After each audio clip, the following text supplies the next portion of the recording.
losses, and disappointments.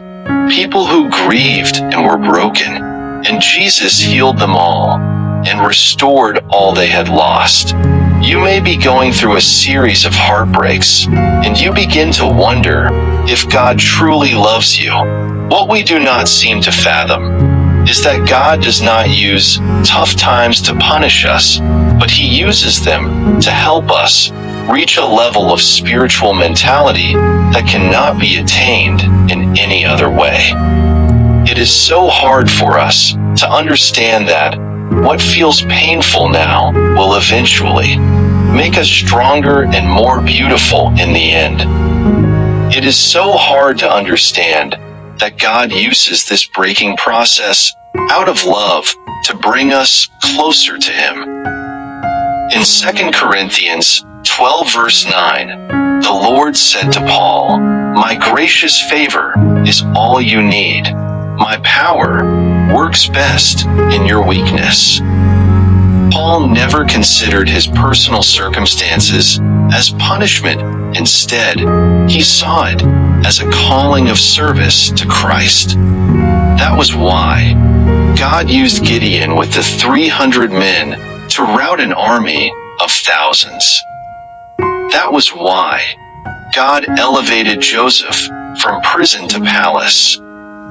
That was why God gave Jehoshaphat victory through a handful of worshipers to defeat an army of 10,000 men. It is the strength in the Spirit that is born only through brokenness. When you are overwhelmed, challenged, knee-deep in a difficult season, cling to the Word, God's Word. When you are faced with adversity in every turn, it is easy to push down your dreams. Just hold on to it. It is easy to listen to the voices that tell us that we can't. Do not focus on that voice. That tells you that you can't, but focus on the God who can. God is not calling you to live an enough life.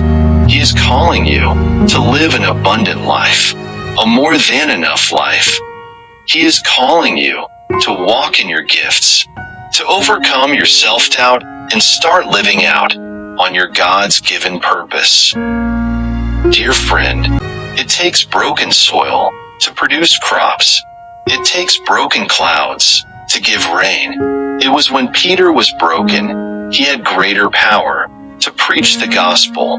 God is able to do the impossible in your life if you let Him, because He exceeds all expectations. He made the oceans.